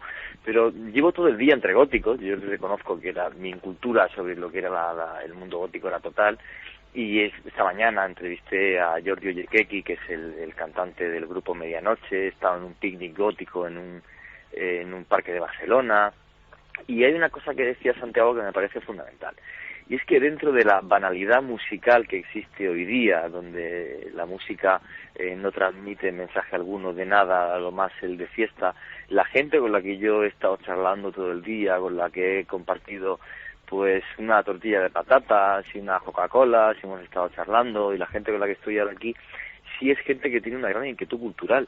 he estado hablando pues desde gente que empieza a escribir sus libros, por ejemplo, tanto francés, otro compañero, Albert, y su chica, pues se conocieron en el conservatorio y son grandes músicos. Entonces la inquietud cultural que veo y que he palpado en toda la gente que he conocido hoy sí me desconcierta con respecto a otro tipo de músicas que hoy día, pues por ejemplo la música disco, la música pop, donde la gente lo único a lo que más aspira es a dar saltos más grandes y mover más el esqueleto, pero sin ningún tipo de inquietud cultural. O sea, Juanje, que estamos hablando de gente con una especial sensibilidad. Claro, y yo me he acordado mucho de, por ejemplo, cuando nacieron otras músicas, como fue, por ejemplo, y otros movimientos culturales, como fue, por ejemplo, el movimiento hippie, donde había una serie de reivindicaciones, el movimiento punk, incluso, el buscar a nivel político la anarquía, el movimiento heavy o el rock con ese toque reivindicativo, cosa que se había olvidado hace muchísimo tiempo, y mientras que hoy toda la gente que he conocido pues sí tenía una gran inquietud cultural. Había desde gente que estaba con el cubo de Rubik a ver quién lo hacía más rápido, hasta gente que me hablaba de música, gente que había estado en Egipto, me preguntaban por simbología egipcia, o sea, una Hombre, Juanje, hay gente que también es gótica y no va a los cementerios, que lee, que va a Egipto, que viaja. Yo no metería a todo el mundo en el mismo saco. No, yo me refiero, te digo, mi experiencia personal de hoy día, lo que yo he vivido. Entonces, lo que yo he vivido, que era un mundo que desconocía, obviamente, hay mucha gente que va a Egipto, que lee libros. Y oye la música que quieran. Y oye la música que quieran, sí, pero la música, los grupos, o sea, los movimientos musicales, como por ejemplo hoy día es el reggaetón, pues bueno, pues es mucho menos de cadera, pero he estado en Colombia, donde nació el reggaetón, en la época en la que nació el reggaetón, y la inquietud cultural entre la gente que hacía reggaetón, pues era cero o menos todavía. Bueno, aunque no critiquemos, porque cada uno, Juanje, tiene la oportunidad de hacer lo que quiera, ¿no? Lo que sí está... Que me encanta que la gente baile reggaetón, pero la inquietud cultural que yo he visto hoy día en este tipo de... en ese tipo de gente, pues sí me ha sorprendido muy gratamente. Pues queda claro que es gente un poco, digamos, que se sale de lo normal en el aspecto de que es verdad que la cultura o la sensibilidad para algunas artes no es lo normal, y nos alegramos de ello, porque hay gente que puede ver simplemente el escaparate, ¿no? Lo oscuro, lo negro, lo fúnebre, y que no le gusta y causa rechazo. Esa normalidad a veces puede ser realmente anormal para muchos. Hombre, es que hay que tener en cuenta que cuando nace la subcultura gótica, que como decía Santiago, empieza muy relacionada con el mundo punk, lo que hace esta subcultura es, digamos, los parias de la sociedad o la gente que era menos aceptada, empiezan a crear toda una estética acercándose pues al más allá, al oculto, al enigmático, a lo misterioso. Obviamente toda la gente con la que hemos estado hoy pues era fanática de Cuarto Milenio, de Milenio 3, lo cual me ha sorprendido todo muy gratamente. Y bueno, pues respecto a este tipo de forma, que es lo que más me llama la atención, este tipo de forma de espiritismo que están haciendo nueva, que está rodeada todo de un halo de romanticismo, pues me ha chocado, me ha sorprendido mucho. Es muy curioso, Juanje, porque hablas de espiritismo, y déjame que le pregunte a Francés si él considera espiritismo esta forma que él ha englobado bajo su trabajo de Retrum. Lo que está pasando ahora en cementerios, yo no sé, Francés, si de no solo Barcelona, otros puntos de España, e incluso quizá esta noche, y no otra... Sí, ¿Crees que es espiritismo puro y duro? Es una manera de espiritismo amable y muy suave y diferente, porque de las experiencias que nos llegan de todas partes, o sea, lo que tratan estos pálidos, que es como se llaman también los chicos y chicas de Retrum que entran en los cementerios, no es tanto de hacer una invocación para perjudicar a alguien o descubrir un secreto terrible del pasado, sino lo que buscan es el hermanamiento con los muertos. Entonces, lo que hacen, por ejemplo, un ritual muy bonito que hacen los pálidos es tocar canciones a los muertos con instrumentos reales. ¿Tocar canciones dedicadas a ese muerto en concreto o a los muertos en general? A ese muerto en concreto que han ido a visitar. Ahora pensemos en el poema de Gustavo Adolfo Bécquer, que dice: Dios mío, que solo se quedan los muertos. Entonces, como justamente nuestra sociedad ha dado la espalda a lo que es la muerte, pues hay ese sentimiento de que tenemos algo que devolverles a todas estas personas que han vivido antes que nosotros y que gracias a ellas nosotros somos como somos. Entonces, por ejemplo, hoy hemos asistido aquí en el cementerio de Tellá a un ritual súper bonito con Alberto y con Estel, que han tocado la guitarra y el violín delante de la tumba de un conde que no conocían, pero que han puesto música a su soledad. Entonces, ese es un paso previo a este ritual de escribir una pregunta y ponerle debajo una flor. Al final, todo esto lo que simboliza es el encuentro entre la vida y la muerte, y ver la muerte no como una enemiga, sino que los muertos son los amigos de los vivos, porque de ellos podemos aprender todo lo que ellos han pensado y todo lo que ellos han preguntado antes que nosotros, y como desde hace 2000, 3000 años, desde que la humanidad existe, las preguntas han sido las mismas, pues podemos aprender mucho de los que nos han precedido.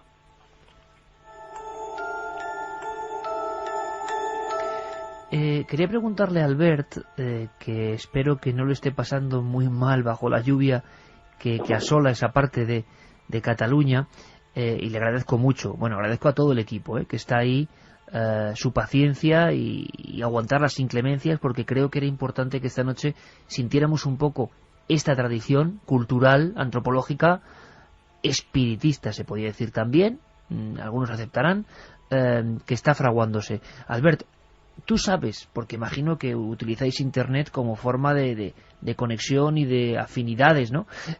Si hay tumbas específicas que la gente que sigue este tipo de hermanamiento con los muertos elige o busca más, o suelen ser tumbas, como tú nos has contado, más importantes para cada uno de los oficiantes, ¿no? Pues igual puede ser cuestiones de la familia de uno o alguien importante, o sin embargo empieza a haber gente que acude a esas tumbas de personas más célebres. Por supuesto, hay tumbas o personalidades más interesantes para según qué persona, pero esto es una elección de cada uno. Para cada uno una persona es interesante o importante por lo que él cree, ¿no?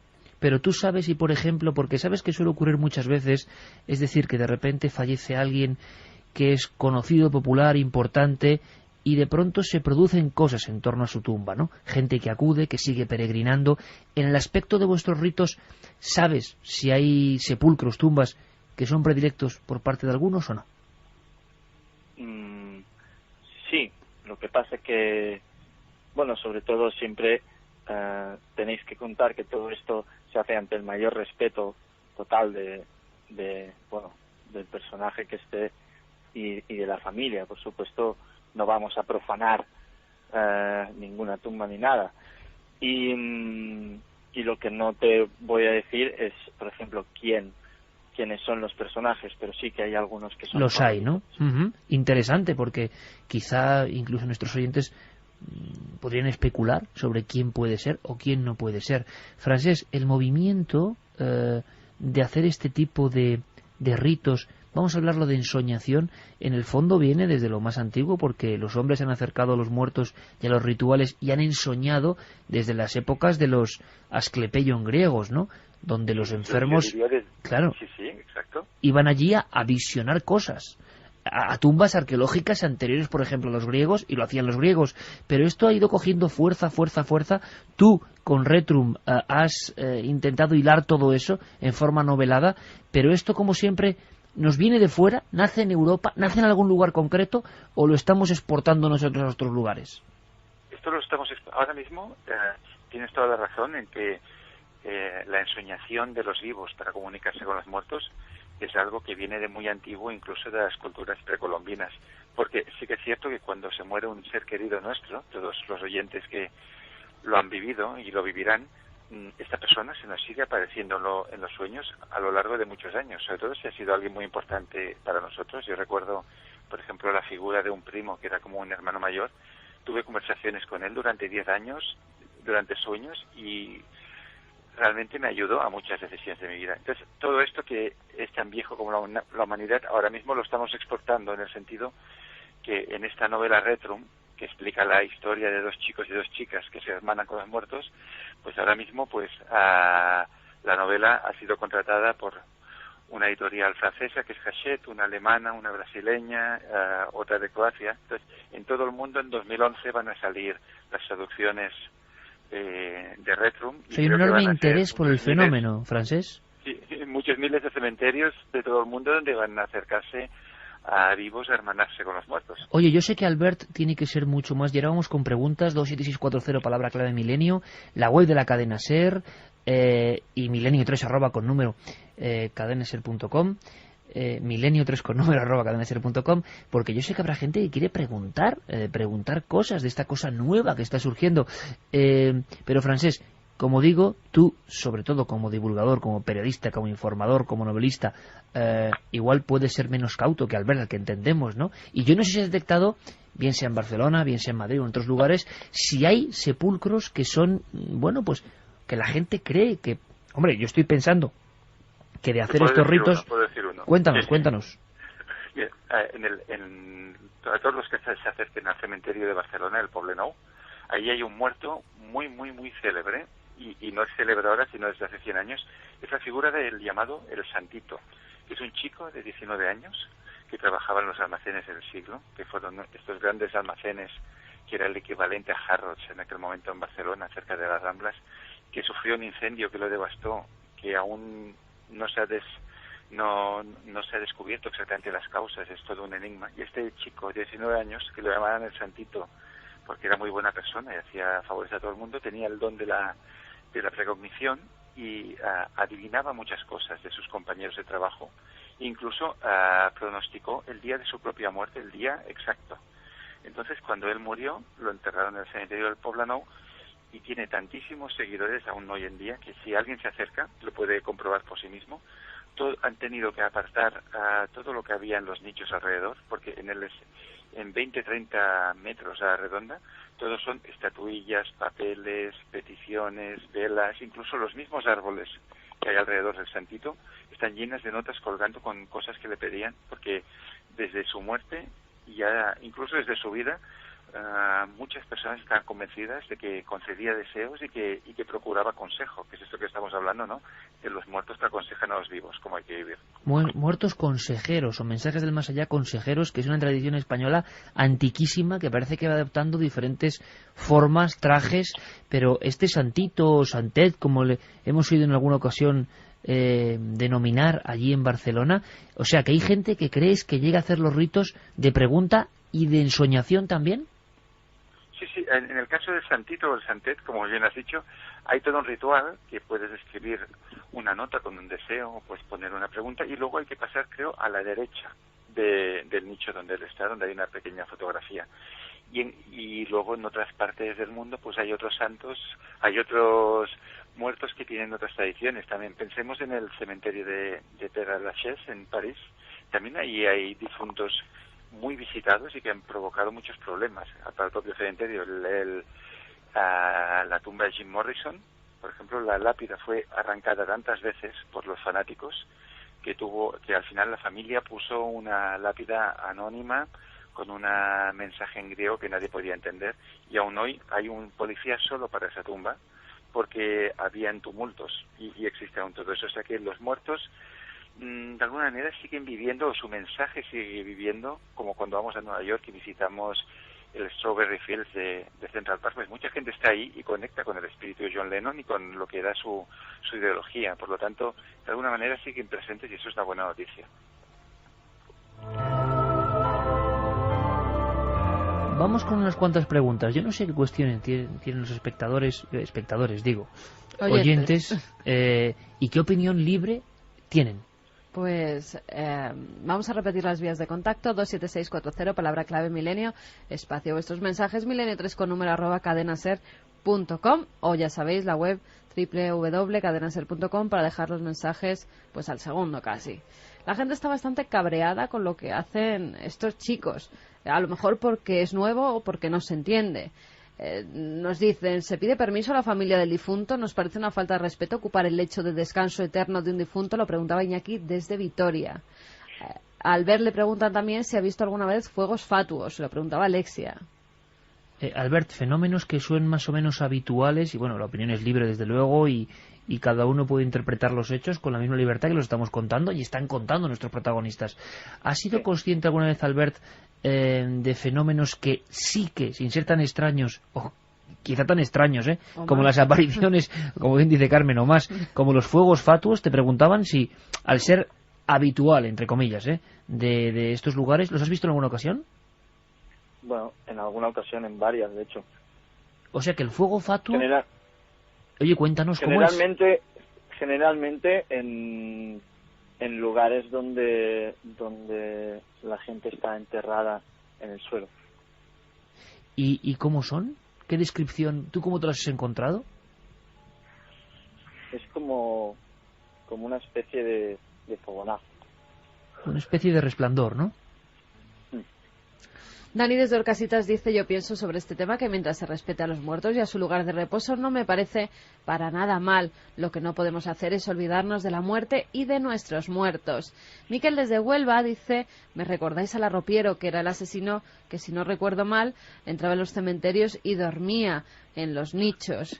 Oye, pero también vaya comparación, ¿no? O sea, es que es lo que faltaba. No, le recordaba porque es que es cierto que se encontraba mejor entre los muertos que entre los vivos. Estaba acostumbrado porque vivía cerca. Bueno, primero el oyente está equivocado porque no era el arropiero, era el escalero. Claro, por eso te digo, pero escalero es que estaba acostumbradísimo. Pero también hay comparativas que... Escalero es que vivía en el cementerio directamente. Pero dormía en los nichos. Eso es verdad. Es que a eso se refería. Pero esa tiene tela, o sea, claro, madre mía. aunque no había ningún sentido de ensoñación ni de ningún tipo, sino de todo lo contrario, más bien, ¿no? Y es que, pero esto también refleja una cosa, que es que la gente tiene tanto temor todavía al tema del cementerio, que cualquiera que ande en un cementerio de noche lo asimila de inmediato, y lo estamos comprobando, a lo raro, a lo maligno, a lo extraño, porque tenemos dentro de nosotros como pueblo esa cultura de que nadie puede andar rondando cerca de los cementerios y menos de noche. Y entonces hay como una especie... esto como que mientras a los jóvenes, o a algunos jóvenes, les impregnan ese sentido más romántico, a otra gente es que no lo soportan, y lo estamos viendo. Mira, Davinia nos dice que qué bonito aprender de los muertos. Las tribus de ámbito gótico de hoy en día no tienen nada que ver con las de hace unos años. Ahora lo hacen sin respeto y sin sabiduría y por la moda. El esoterismo no es bonito, es una práctica satánica. Los muertos han de descansar en paz y dejarles en paz, nos dice Hakim. Siniestro desde hace 20 años, y los de ahora ni respetan ni se dejan educar. Estamos viendo, o sea, que hay gente que se considera como miembro importante o con cierto caché y que desprecia los nuevos corrientes. O por lo menos que tienen más años que las nuevas generaciones. El ambiente tiene lo suyo. Y efectivamente, de entrada es un ambiente cerrado.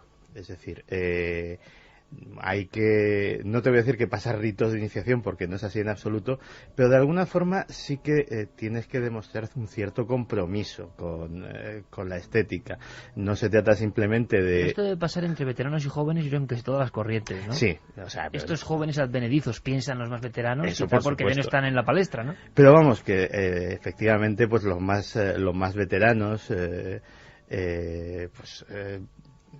digamos que siempre a los más jovencitos los tienen bajo la sospecha de ser góticos de Corte Inglés, por llamarlo de alguna manera, de me he comprado 4 cosas negras, me he puesto un maquillaje pálido y ya está. Pero en realidad ya te digo que pocos movimientos de este tipo ha habido con un mayor eclecticismo, una mayor libertad a la hora de sentirlo como quieras, y desde luego dentro de lo que son nuestras cosas no me extraña, al contrario que Juanje, no me extraña nada que tengamos muchos seguidores en ese ambiente, porque efectivamente todo lo que ha sido el esoterismo, todo lo que ha sido el ocultismo, todo lo que ha sido cosas como la Wicca, la recuperación de los ritos precristianos, etcétera, etcétera, el espiritismo, la Ouija, son cosas que están implícitas ahí y que han tenido mucho arraigo en este ambiente, con lo cual es muy lógico que tengamos grandes seguidores allí.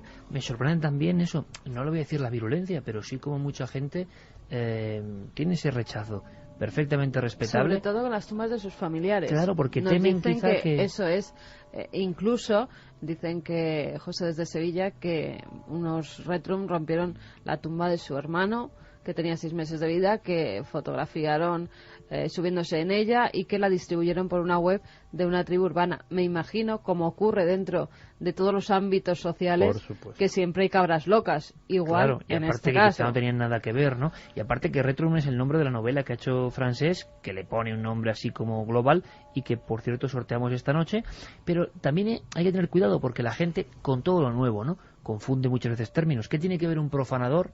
A mí, os voy a ser sincero, la idea de es que lo hacían los románticos españoles, me parece bueno pues recuperar una tradición sin hacer ningún lo que daño, contaba ¿sabes? Este chico más o menos es que era pues personas por lo menos vestidos de góticos que se habían hecho fotos en la tumba destrozada de su hermano. Claro, pero eso es puro no vandalismo, pueden decir si lo han destrozado ellos o estaba ya destrozado anteriormente. Tampoco... Se han ido algunas baterías al garete repentinamente del cementerio. Permíteme, Santi, un momento, porque hemos tenido y es normal y las condiciones no deben ser las mejores, pero están ahí y a estas horas. Francesc, ¿me escuchas? Sí. Francés, Sí, aún tengo batería. Aún tienes batería. Vamos a ver, Francés, sorprendente también que así como hay muchos mensajes que apoyan, ¿no? o que saben de esta historia que, como decimos, es yo creo que una idea romántica, hay mucha gente que suele ser muy respetuosa, lo digo, siempre en nuestro programa. Pues hay gente como que le tocas un resorte interno que también no deja de ser clarificador. Tumbas, cementerios y familiares. Y tocas como algo sagrado, ¿no? Y hay un rechazo. Es tabú. ¿Qué opinas? Tabú, esa sería la palabra, sí. Exacto, es tabú, pero hay que pensar que ningún pálido, ningún retrum va a ir a dormir a la tumba de ninguno de estas personas, porque ha de haber un motivo por el que alguien quiere pasar la noche con un muerto. Puede ser porque es un familiar tuyo, de la propia persona que tiene esa ensoñación, porque es un amigo, o bien porque es un personaje público, como puede ser un gran artista, un gran escritor, un gran pensador, que se convierte prácticamente en patrimonio de la humanidad y que pasas una noche haciéndole compañía y recordando cosas que ha dicho y que ha hecho. Y hay un motivo personal e íntimo. No vas a pasar la noche a hermanarte con alguien anónimo que no sabes nada de su vida. O sea, pero es como si va alguien ante un monumento, ¿no? Exacto, o sea, como un monumento, o la emoción que sentimos al ver ciertas obras de arte que han sido hechas hace muchos cientos de años, pues también la vida de una persona, de ciertas personas, es una obra de arte. Claro, quizá ahí, Santi, Carmen, esté la diferencia entre alguien anónimo de una familia normal y corriente que dices, bueno, ¿quién soy yo para que duerman a mi lado? Y alguien, no sé, Goya, Velázquez, Leonardo da Vinci o Einstein, que yo creo que son elementos como diferenciadores, ¿no? E iconos universales. Tampoco se les puede preguntar si les gusta o no, ¿sabes? No, pero son personas que por su obra y porque se proyectaron hacia el exterior, como pensemos en Leonardo da Vinci, vivieron más para los demás que para ellos mismos, y por lo tanto son un poco propiedad de todos, y son como abuelos de todos nosotros, porque somos lo que somos gracias a lo que ellos hicieron, crearon, descubrieron, iluminaron. En cualquier caso, efectivamente, pues hay una parte de este movimiento que efectivamente lleva a cabo estos ritos que gustarán más o menos, pero sigo insistiendo en eso, el movimiento es amplísimo. Me estaba acordando, para que los oyentes se hagan una idea de hasta qué punto pueda ser amplio, que hay una de las subespecies, digámoslo así, que son los góticos cristianos, que toda esa parafernalia cristiana que normalmente, pues rosarios, etcétera, etcétera, no solamente la llevan como un signo estético, sino que suelen ser muy coherentes con la moral cristiana, suelen ser un pelín intransigentes incluso con determinadas transgresiones a esa moral, y bueno, pues dentro del colectivo se les mira así casi como un poco como bichos raros, pero están ahí. O sea, te quiero decir que estamos hablando de algo amplísimo y con muchas variedades. Creo que una de las personas que había sido, digamos, desconectada por gracia y oficio de las baterías y las condiciones de esta conexión es Albert,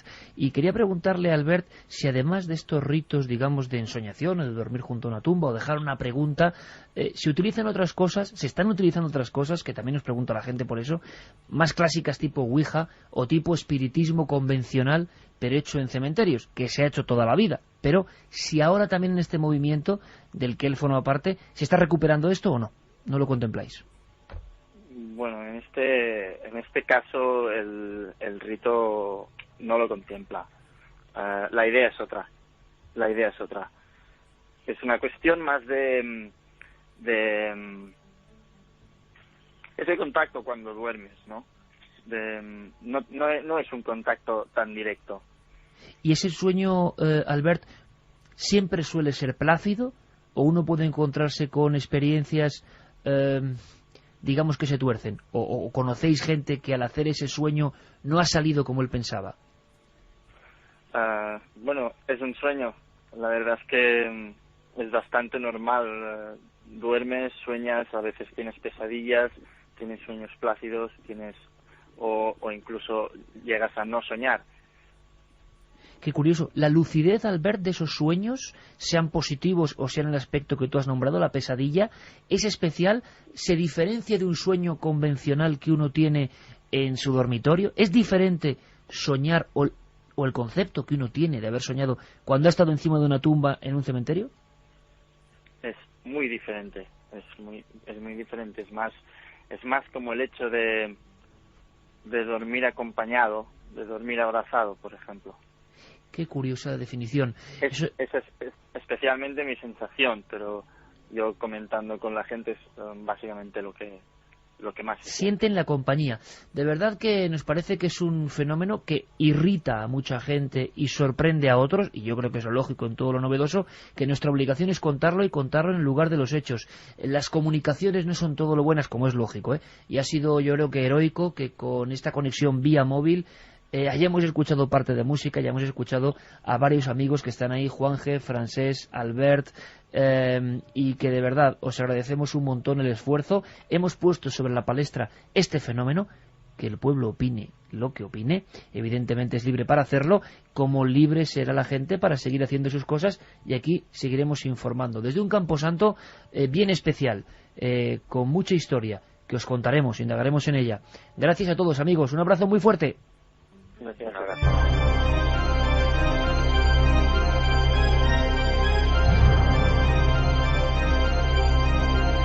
Bueno, Carmen, pues un fenómeno nuevo que evidentemente el público tiene su opinión soberana, y a algunos es que le salen hasta los demonios, porque eso de comparar con un arropiero, yo creo que es de lo más criminal, nunca mejor dicho, que he escuchado. Pero eso, bueno, eso llevabas años, sí. Madre mía. Hombre, más cosas. Es que tú imagínate, ¿te acuerdas cuando visitamos el cementerio de la Almudena? Es verdad, los guardas de seguridad que estaban en ese cementerio es que sabían por dónde entraba, y muchas veces se lo encontraban, y para esa gente que está trabajando, encontrarse a alguien durmiendo en una tumba, tampoco tiene que ser... ¿Tú estuviste en unas ocasiones en soledad en el cementerio de la Almudena? Sí. Yo cuando estuve... ¿Cuándo contacté con la radio? La verdad es que me impresionó. No visten... Habitualmente en un cementerio tan grande no hay gente, pero hablaban de que sí había... Los guardas nos contaban que sí había cierta, entre comillas, ¿no?, tipo de personajes o fauna que andaba por ahí. Sí, que a veces se le colaba gente. Lo que pasa es que el cementerio de la Almudena es tan sumamente grande que por muchas rondas que hagan no pueden controlar todo el perímetro que tiene ese cementerio. A lo mejor en cementerios más pequeñitos que no tienen vigilancia es donde se pueden meter. Yo creo que esta gente no hace daño a las tumbas, pero personalmente, claro, si no se duerme en la tumba de familiares, de otras personas, ajenos, tampoco tienen por qué hacer daño a nadie. El problema viene, ejemplo, cuando yo, la gente... tumba de mi padre, ¿por qué no puedo dormir en la tumba de mi padre? Cuando se ha hecho, por cierto, en todas las culturas del mundo antiguas... Lo primero, porque el cementerio está cerrado por la noche. Eso sí es verdad. Y no tienes acceso.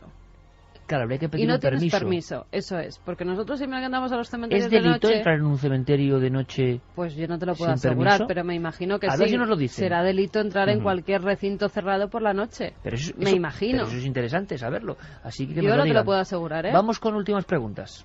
Vamos con preguntas que nos dice Mario Pineda. Quizás al contactar con ellos estamos impidiendo su evolución a otros planos. Que no dejemos evolucionar en ese viaje al más allá, a los muertos. Joan desde Barcelona dice: hola, pienso que la gente normal no se dedica a profanar tumbas ni a dormir sobre ellas. Ellos no profanan tumbas, creo. A los muertos hay que dejarlos, descansar en paz. Creo que tienen un serio problema. Pero esto sí es curioso, porque yo creo que estamos tocando algo muy sensible. Me parece bien, porque de inmediato la gente salta. ¿Os acordáis de aquella famosa película, no? No profanar el sueño de los muertos. Así como todas las culturas que en el mundo han sido, esto es muy interesante, sobre todo precristianas, el muerto era parte de tu vida. O sea, los incas dormían con sus muertos, y casi todas las culturas del Neolítico, los griegos, hacían ensoñaciones con los muertos, y es la órbita cristiana, sin quitar ni poner, la que le da al camposanto primero lugar apartado, y empieza a quitar la muerte de nuestro entorno y cualquier cosa. El ejemplo es el pueblo judío. La muerte es algo impuro, o sea, llega a ser algo absolutamente terrible. Bueno, pues todas esas gotas de sangre yo creo que siguen por nuestras venas, evidentemente, y hay como un estupor a una cosa que quizá debería ser más natural, es lo que yo pienso. Hombre, parten de un punto de vista que es que la gente, después de que entierra a sus muertos, ya no los visita y entonces tienen que tocar para ellos. Yo creo que hay mucha gente que visita a sus muertos. Yo la Almudena que vi estaba absolutamente abandonada, pero una bueno, zona la inmensa mayoría de lo que yo vi. No, la zona que precisamente tenía las tumbas del siglo XIX y principios del siglo XX. Pero hay otras tumbas a las que casi diariamente los familiares acuden, con lo cual a lo mejor no les gusta que les toquen el violín al lado. ¿O sí? Ya, pero imagino que no lo hacen con un familiar anónimo, digo yo, cualquiera. No, pero en un cementerio. La idea es un personaje popular, ¿no? Es lo que he entendido. Nos dicen también, buenas noches milenarios, me habéis hecho recordar una frase de Tennessee Williams en la que uno de sus personajes soñadores decía: en New Orleans se entierran a los muertos encima de la tierra, debajo está el mar. Pasear por los cementerios es una estupenda experiencia para pensar. Además, en los cementerios no corres peligro. Es una pena que también haya en el gótico actual una fortísima corriente nihilista. Bueno, por cierto, en en camposantos españoles ha habido unos cuantos crímenes, ¿eh? Pero en fin, luego os contamos más cosas. Después de las noticias, muchas más historias aquí en Milenio 3.